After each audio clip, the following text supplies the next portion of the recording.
the distance. So if you have accelerations in the other directions, you apply antiderivative and you get velocity. And when you do antiderivative one more time, you get distance. Right. So that's what we're going to learn starting from this lecture, is the antiderivative. You want to find what is the proper procedure to take antiderivative, what is the basic formula that you can use to find the antiderivative.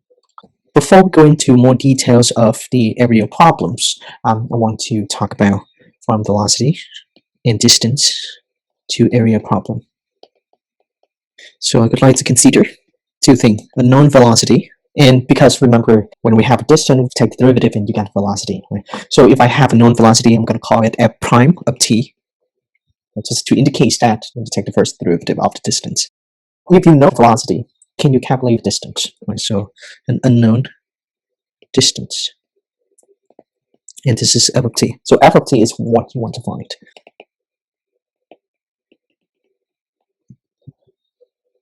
For example, I'm going to use an example to relate this f prime and f.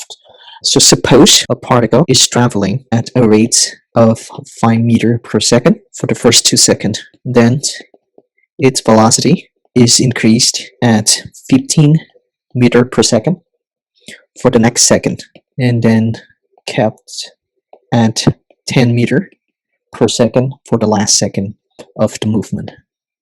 Right. I would like to calculate the distance it has traveled over time. Formula to calculate the velocity, distance over time. Now, how could you calculate distance? Right, from here, you can obtain distance is equal to velocity times the time that they travel. So there are different time intervals that we can consider. For the first time interval between 0 and 1 second, right, time interval that we can consider here. So the first time interval between 0 and 1. What is the velocity? Right, what is the velocity of the first 1 second here? 5 meters per second. And therefore the distance is what? 5 meters. Now for the second, right, from 1 to 2 seconds, what is the velocity again? Still 5 meters per second. Right. So the distance between the second time interval is 5 meters. But the total, the particle has traveled 10 meters. Now on the third time interval, we say then its velocity is increased at 15 meters per second for the next second. So for the next second, from 2 to 3, the velocity is 15 meters per second. How far it travels? 15 more, right? So the first time interval travel 5 meters, the second time interval travel 5 meters, the third time interval travels 15 meters, right? So far it traveled 25 meters. And for the last second of the movement, from 3 to 4 seconds, it travel with the velocity of 10 meters per second. And this is travel 10 meters. So the distance travel over time is equal to the sum of the distance travel during each time interval. The distance travel over time is now equal to 35 meters. Why would I want to do this? It seems like a very basic problem that we learned from high school, right? Just velocity times time, and you get distance travel. The thing that I want to do is actually use this information in the table in order to plot the results. So I have 4 different times interval: 0, 1, 1, 2, 2, 3, and 3, 4. 4 different times interval. And I have the velocity. If I call the time interval, or the time is in the horizontal axis, or the t-axis, the velocity is going to be the vertical axis, or the f prime of t-axis. Or I'm going to plot this. So this is time. This is usually the y-axis, or the vertical axis. But because this is the velocity, I'm going to call it the velocity axis. This is the time axis. Remember, we have 4 time interval between 0 and 1, 1 and 2, 2 and 3, 3 and 4. For the first time interval, go back to the table earlier we have. The particles travel with the velocity of 5 meters per second. The unit is meter per second. This is 5 meters per second. That's for the first time interval. For the second time interval, it's also 5 seconds. So this is 10. This is 15. The third time interval is 15. And the last time interval, the particle travel with the velocity of 10 meters per second. So I just try to visualize the table. With different time interval, we have different velocity. Now, the last column on the table is the distance. So by looking at this graph, how would you calculate the distance in this case? Right, for the first time interval, the distance is 5 meters, right? I want you to pay attention to the rectangle that we just created. The 5 meters of the distance is actually the height times the width. So this is 5 meters. For the second rectangle, this is also 5 meters. Also, we just use the width times the height, and that we get the distance. Right? And the width is the time interval, and the height is the velocity during that time interval. In the third rectangle, you have 15 meters. And the last rectangle is 10 meters. So that's how you calculate the distance traveled. The distance is actually calculated by multiplying the width times the height, or the area of the rectangle that created by the time interval and the velocity. So the distance is equal to the width times height, so of the rectangle. In conclusion, when we want to find the distance traveled, right, in the table, we just basically added all the distance together, and you get the distance 35 meters. By visualize this, actually the distance traveled is equal to the sum of the area of the rectangles. If I have a curve in purple, see that I don't connect this together. This is not the intention. So it's just some lines. The total distance traveled is actually the area of the rectangles under the curve. Or more precisely, this is the area of rectangles under the curve. Basically, I just introduced to you integral. It's hidden behind the area of rectangles under the curve. So this is basically entire derivative or integrations.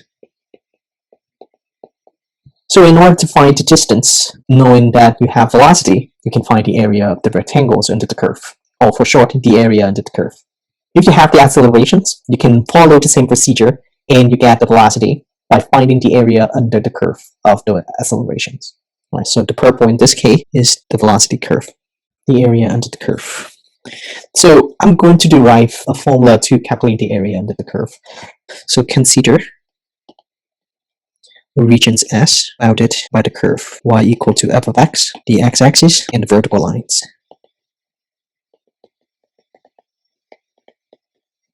X equal to A and x equal to B. So this is what the curve looks like. It's just some generic curve. Doesn't have to be something fancy. Of course, this is the x-axis, and this is y-axis. This is the curve y equal to f of x. So the question is, how can one calculate the area of the regions, right? With this weird curve, how can one calculate the area of the region S?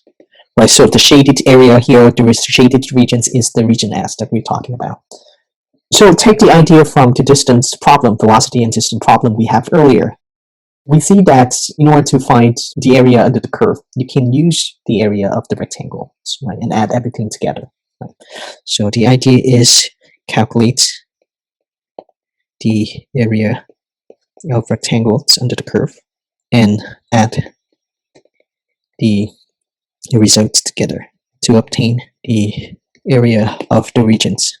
So here's the procedure that we need to follow. We don't have to do this for every problem, but this is the beginning of integral calculus. It's good that we have to know how the integral is derived and how to approximate or how to calculate the area of the curve. One thing that I need to mention as well, this is A, this is B. So the first step is to divide A and B, divide the interval A and B into capital N sub-intervals of equal width, delta x. For A is equal to x sub 0, and B is equal to x sub n. I divide the interval from A to B into n sub-interval, with A is equal to x sub 0, the next point is x1, the next point is x2, x3, and so on, right? And the last point is x sub n. And all of this distance between x0 and x1, the distance between x1 and x2, and so on and so forth, they have the same value, right? They have the same width, and I'm going to call that width delta x. So how would one calculate delta x? What is the formula for delta x? Right? I know that we're going to separate, or we're going to divide the interval into sub-intervals with equal width. how would you find that equal width? So delta x is b minus a over capital N, or x sub n minus x0 divided by n. Now draw a rectangle for each of the subintervals using, be careful here, there are three ways that you can draw a rectangle. The first one is use the left endpoint. The second way you can do is use the right endpoint.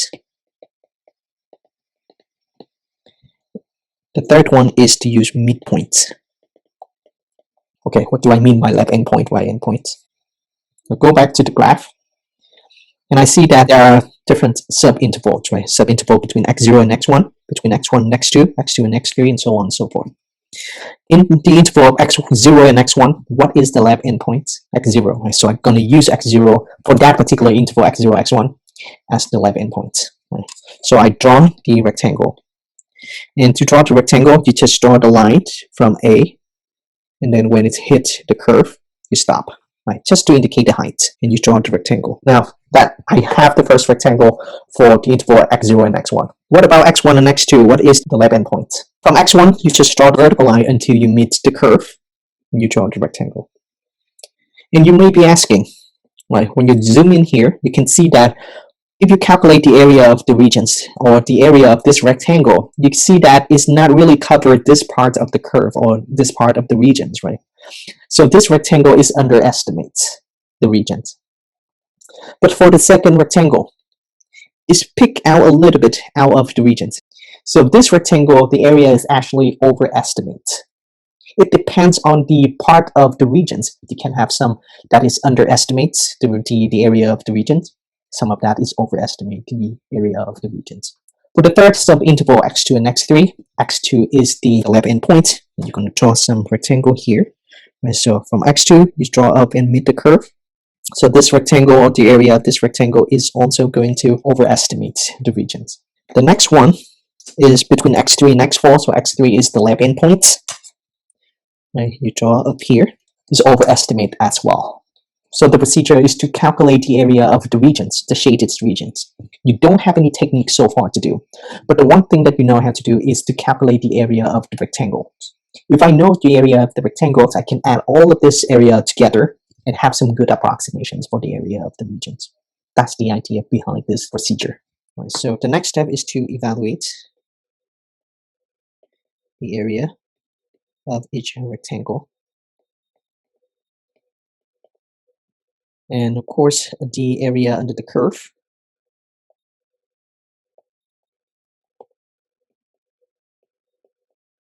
is approximately equal to the sum of the area of the rectangle.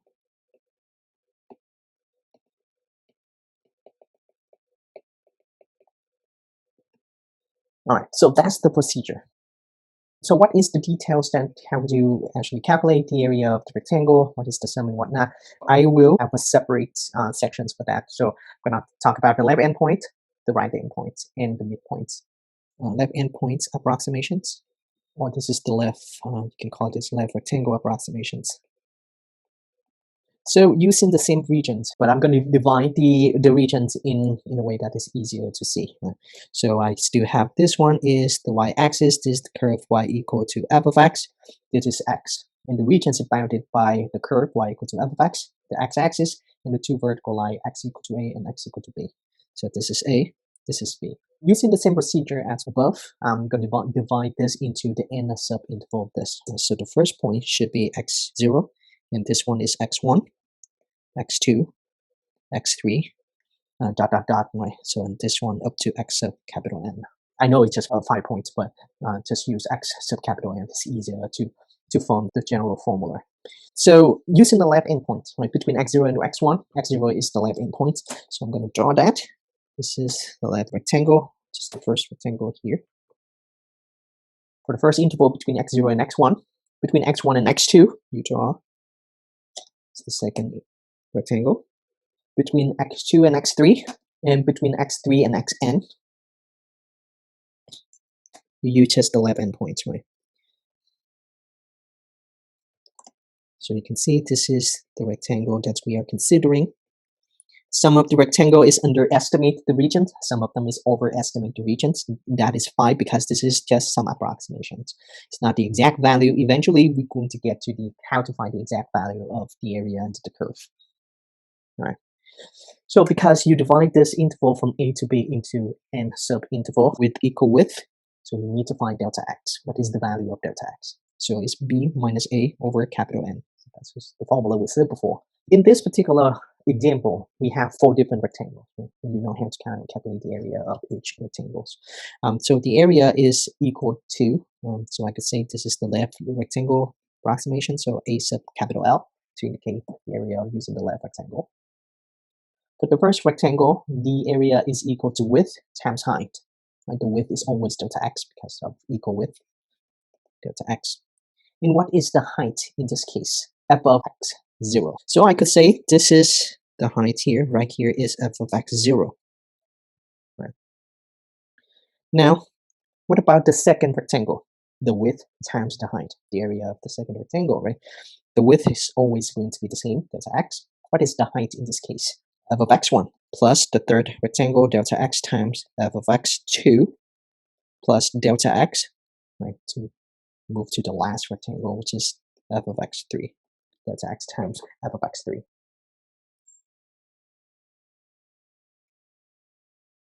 So I just want to note here, this is f of x1, this is f of x2, and this is f of x3.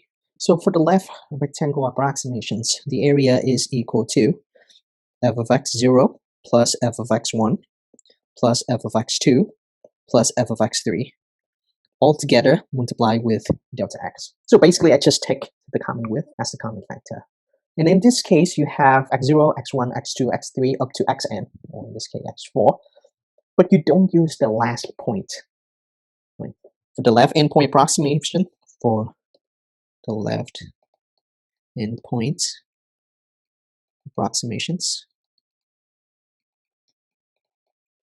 don't use the last point. Right? You can see that we didn't actually use x sub n at all. So that's just the left endpoint approximations. You can move on to the right endpoint approximations. On the right rectangle approximations. So this is still y. This is x. This is y equal to f of x. The regions bounded by the curve y equal to f of x. The x-axis and the 2 lines x equal to a and x equal to b. Now using the right endpoint approximation, for that we have to divide the interval from a to b into n sub-intervals. So you get, this is x0, x1, x2, x3, and this is xn. So between x0 and x1, x1 is the right endpoint. So you go there, draw the height. So as you can see, the first rectangle now is different from the first rectangle of the left endpoint approximation. Now between x1 and x2, x2 is the right endpoint. It's the second rectangle. Between x2 and x3, and between the last point, x3 and the last point is the right endpoint for different rectangles.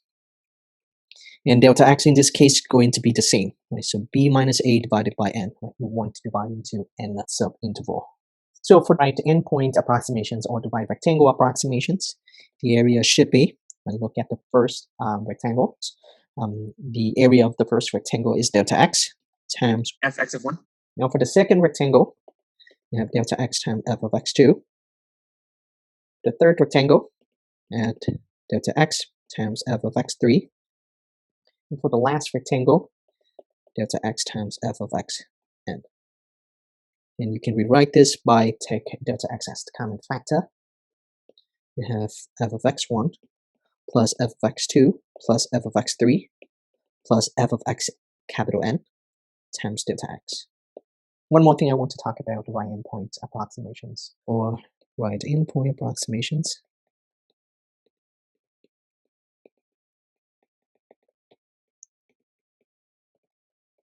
Don't use the first points. For the midpoint approximations, you can follow using the same manner. I'm going to use the same picture here. This is y, this is x, this is y equal to f of x. You have a, b, A is x0, B is xn, divided into n sub-interval x1, x2, x3 here. This time, you have to consider the midpoint. So for the midpoint right here, I could say x1 star. Between x1 and x2, x2 star. Between x2 and x3 is x3 star. And the last point is xn minus 1 star. Or I could say just x4. So you have 4 midpoints right here. Right. So how could you use midpoint approximations? From the midpoint, draw a vertical line, and hopefully the vertical line meets up with the curve, and that is the height. And you draw a rectangle for that interval. And how could you calculate the midpoint? It's very simple, right? Just add the 2 points in the interval and divide by 2 to get the midpoint. Draw the height. The height should meet with the curve, and you will create the rectangle.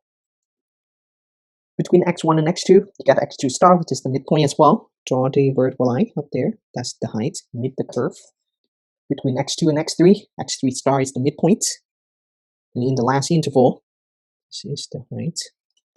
And you draw the rectangle from here. Right, so you also have 4 rectangles, but now you use the midpoint to evaluate. Right, so delta x is going to be the same. It's equal to b minus a over capital N. The area using the midpoint is delta x times f of x1 star plus delta x times f of x2 star plus delta x times f of x3 star plus delta x times f of x4 star. So to simplify further, I'm going to take delta x as the common factor, and I'm left with f of x1 star plus f of x2 star plus f of x3 star plus f of x4 star times delta x. So you can use the left endpoint approximations, right endpoint approximations, or the midpoint approximations to approximate the area under the curve. In general, you can write this without looking at the graph, without creating, because we already go through the formality. You have to calculate the area and the curve using the left endpoint, the right endpoint, and the midpoint. I can actually write down the general formula using something called the Riemann sum in sigma notations.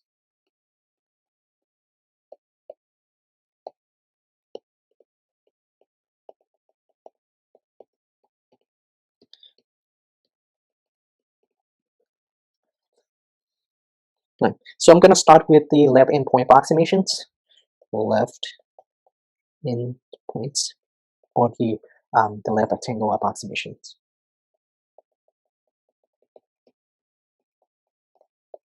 I have a sub L equal to f of x0 plus f of x1 plus f of x2 plus f of x3 times delta x.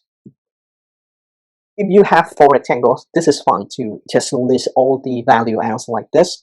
But let's say if you have like 20 rectangles, what's going to happen? If you have, let's say, 100 rectangles, what's going to happen? It's a lot harder to list out all the additions in all the terms, right? Or even keep track of those. Right? So there's a certain notation that you can use to indicate the summations. That is the sigma notations. And in order to write this, I use this big sigma notations. And below the sigma notations, I have the index k is equal to 0 and going up to 3 of f of x k times delta x. Delta x stays the same, right? There's nothing changed about delta x because delta x is the common factor. So the case, in this case, we call that case the index. And this index going from 0 to 3, why is 0 to 3? Because you have x0, x1, x2, x3. And f of xk, right? Because you want to calculate the height. So f of x is the height. F of xk is that, okay, I want to have f of x0 when k starts at 0. I can have f of x1 when k is equal to 1. I can have f of x2 when k is equal to 2. And I can have f of x3 when k is equal to 3. The sigma notation is to indicate that whatever you do with f of xk, just add everything together. The sigma is indicate the summations or the sum of your calculations. Or from the right endpoints approximations, you have a sub r equal to f of x1 plus f of x2 plus f of x3 plus f of x4. I know we use f of x capital N, but because there's just 4 points, so I'm going to use f of x4 in this case. Then I did times delta x. I can simplify this writing or this formula further using the sigma notations. I can use the big sigma here for f of xk times delta x for k's going from 1 to 4. Why is 1 to 4? Because you have x1, x2, x3, and x4. So k should go from 1 to 4. Once again, k is the index, and the sigma is the summation notation. So in general, we don't use just 3 or 4 in this case anymore. The left endpoint approximations can be done using this general formula of f of xk times delta x for k going from 0 to n minus 1. For the right endpoint approximations, the summations of f of xk times delta x, with the index going from 1 to n. So the index k is just some dummy letter. You can use any letter to indicate the index. I can actually use I can actually use j. Most of the time when you use the sigma notations, the indexes that you use or normally use is I, j, and k. Want to indicate that n is the number of rectangle used or number of subinterval. Delta x, of course, is equal to b minus a divided by n. This summation is called the Riemann sum. Whatever you have for AL and AR is the Riemann sum. So in general, you obtain the Riemann sum. Alright, so for the midpoint, you have a sub capital M equal to f of x1 star plus f of x2 star plus f of x3 star plus f of x4 star times delta x. Using the summation notations, you can write f of xk star for k going from 1 to 4, in this case, times delta x. Therefore, in general, you can have the Riemann sum is summations of f of xk star for k going from 1 to capital N times delta x. Right, once again, delta x is b minus a over n.